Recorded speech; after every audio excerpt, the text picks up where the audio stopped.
পুকুরে ঢুকছে পানি, ফেনীতে প্লাবিত ৩০ গ্রাম, পরশুরামে যান চলাচল বন্ধ, নোয়াখালী, চট্টগ্রাম ও বরিশাল নগরীতে জলজটের চরম ভোগান্তি।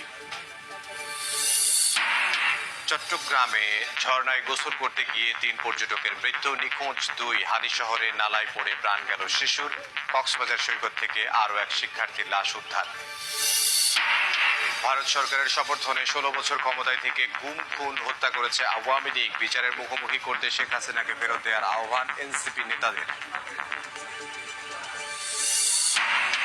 ভোলার রাজাপুরে শীত কেটে ঘরে ঢুকে গৃহবধূকে ধর্ষণ, শিখিয়ে দেয়া বক্তব্য মোবাইলে রেকর্ড করতে না চাওয়ায় মারধর, অভিযুক্ত কামাল মাঝিকে ধরতে মাঠে পুলিশ।